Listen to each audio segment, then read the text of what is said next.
বিসমিল্লাহির রহমানির রহিম। আসসালামু আলাইকুম ওয়া রাহমাতুল্লাহ। প্রিয় শিক্ষার্থীরা, ওয়েলকাম টু মুমিনুরস টিচিং হোম। প্রিয় শিক্ষার্থীরা, এই ভিডিওটি দ্বারা তোমাদের নবম শ্রেণীর বিজ্ঞান বইয়ের আমরা 9.6 জৈব অণুসমূহের পারস্পরিক সম্পর্ক এই বিষয়টি নিয়ে আলোচনা করব। বাড়তি কথা না বলে চলে যাচ্ছি মূল ভিডিওর আলোচনায় অংশে। Audio Jungle.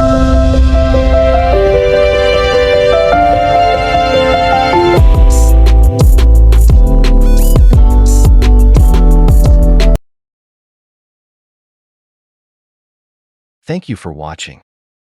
কার্বোহাইড্রেট এবং প্রোটিন। কার্বোহাইড্রেট গ্লাইকোসাইলেশন নামে প্রক্রিয়ায় প্রোটিনের সঙ্গে সরাসরি যুক্ত হয়ে প্রোটিনের গঠনের রূপান্তর করতে পারে। দেখো, ঘটনাটা বলা হচ্ছে কার্বোহাইড্রেট থেকে প্রোটিনে তৈরি হয়, অর্থাৎ এটা কোন কায়দায়? গ্লাইকোসাইলেশন। অর্থাৎ এখানে গ্লাইকোসাইলেশনের মাধ্যমে কার্বোহাইড্রেট থেকে প্রোটিন হয়। একটা তোমরা ছবি দেখতে পাচ্ছ, এই ছবির মতো বিক্রিয়া ঘটে যেখানে কি হয়? কার্বোহাইড্রেটটা প্রোটিনে তৈরি হয়। এরপরে বলা হচ্ছে প্রোটিন ও নিউক্লিক অ্যাসিড। প্রোটিন আমাদের শরীরের কাঠামোগত উপাদান তৈরি এবং তার প্রয়োজনীয় ক্রিয়া বিক্রিয়া নিয়ন্ত্রণ করে। আমরা জানি আমাদের শরীরের জন্য সবচেয়ে বেশি প্রয়োজন প্রোটিন, কারণ আমাদের দেহের ক্ষয়পূরণ, তারপরে রোগ প্রতিরোধ, বিভিন্ন রকম কাজে প্রোটিন সহায়তা করে থাকে। এরপরে বলা হয়েছে ডিএনএতে সংরক্ষিত বার্তাগুলো প্রোটিন তৈরির মাধ্যমেই প্রকাশ পায়। ঘটনাটা কি ঘটে দেখো, আমাদের নিউক্লিয়াসের মধ্যে ডিএনএ, সেখান থেকে শরীরের কোথাও যদি কেটে যায় বা দেশ ক্ষত স্থান পূরণের জন্য প্রোটিন দরকার। ডিএনএ ওখান থেকে সংকেত পাঠায়, একটা মেসেজ পাঠায়, যেই মেসেজের মাধ্যমে সেই ক্ষতস্থানে গিয়ে কি হয়? প্রোটিন তৈরি হয়। তাহলে ডিএনএ কিন্তু তথ্য পাঠালো, বার্তা পাঠালো, সেই ঘটনাটি বলা হচ্ছে। হিস্টোন নামে এক ধরনের প্রোটিন নিউক্লিক অ্যাসিডকে আবদ্ধ রাখতে সাহায্য করে। দেখো, এখানে প্রথমে বলা হয়েছিল প্রোটিন আর নিউক্লিক অ্যাসিডের সম্পর্ক, অর্থাৎ হিস্টোন একটা প্রোটিন। আমরা জানি নন হিস্টোনও প্রোটিন হয়। তোমরা একটা ফটো দেখতে পাচ্ছ, এই ফটোর মাধ্যমে বোঝা যাচ্ছে হিস্টোন প্রোটিনও থাকে, নন হিস্টোন প্রোটিনও থাকে। তোমরা আপাতত এতটুকু মনে রাখলেই হচ্ছে যে হিস্টোন নামে এক ধরনের প্রোটিন নিউক্লিক অ্যাসিডকে সংবদ্ধ বা আবদ্ধ রাখতে সহায়তা করে। এরপরে বলা হচ্ছে প্রোটিন ও লিপিড। প্রোটিন ও লিপিড এদের একসাথে বলা হয় লাইপোপ্রোটিনও বলে। ফসফোলিপিড নামে এক ধরনের লিপিড অধিকাংশ কোষ অঙ্গাণুর আবরণ তৈরিতে প্রয়োজনীয় এবং প্রায় সময়ে লিপিড বাইলেয়ার বা দ্বিস্তরবিশিষ্ট লিপিডের লেয়ার তৈরি করে।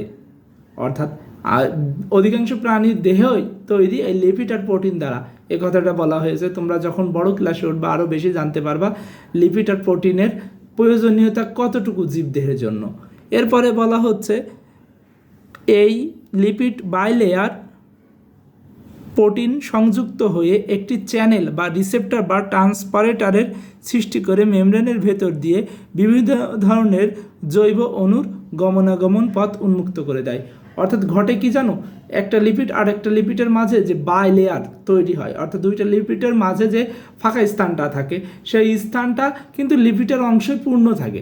কিন্তু এটা কি হয়, একটা আমরা দেখেছি অনেক সময় যে দুই পাশে পুকুর, মাঝখানে পুকুরের মাঝে কি আছে? একটা পাড় দিয়ে আছে। ওই পাড়ের মাধ্যমে হেঁটে যাওয়া যায়, কিন্তু পাড়ের মাঝখান দিয়ে যদি একটা নল সংযুক্ত করে দেওয়া হতো, তাহলে এই পুকুরের পানি ওই পুকুরে যেত, ওই পুকুরের পানি এই পুকুরে আসতে পারতো। এমনই কিছু সংযুক্ত থাকে এই লিপিড বাইলেয়ারের মাধ্যমে, যা কি করে দেখো, এই পাশের থেকেও প্রয়োজনীয় উপাদানগুলো ওই পাশে নিয়ে যেতে পারে, ওই পাশের প্রয়োজনীয়গুলো উপাদানগুলো এই পাশে আনতে পারে। আমি পুকুরের কথা বললাম, পুকুরের ভিতরে যদি আমরা একটা বড় নল রাখতাম, নলের দুই মুখে যদি আমি কি রাখতাম? নেট পেঁচিয়ে দিতাম, তাহলে মাছ যেতে পারতো না, শুধুমাত্র পানি আসা যাওয়া করতে পারতো। এমন হিসেবে জীবের প্রয়োজনীয় উপাদানগুলো যেগুলো প্রয়োজন সেগুলোই শুধু চলাচলে সহায়তা করে লিপিড বাইলেয়ার।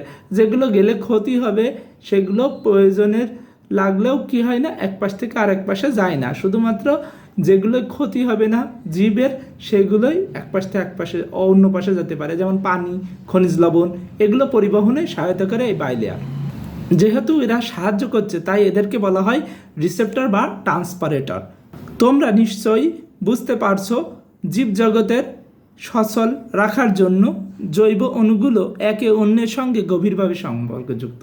অবশ্যই এদের আচরণ এবং বৈশিষ্ট্য গঠনগত দিক দিয়ে বলা যায় পরস্পরের সাথে নিবিড়ভাবে সম্পর্কযুক্ত। এরপরে বলা হচ্ছে এই সম্পর্কের মাঝে বিঘ্ন ঘটলে জীবজগতের কার্যক্রমে নানা ধরনের জটিলতার সৃষ্টি হয়।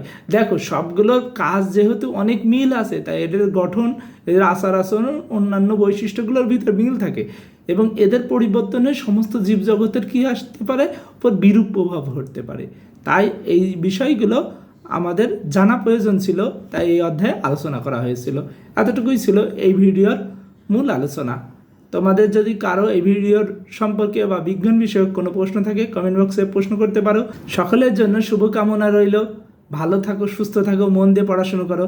আসসালামু আলাইকুম রহমতুল্লাহি ওয়া বারাকাতুহু।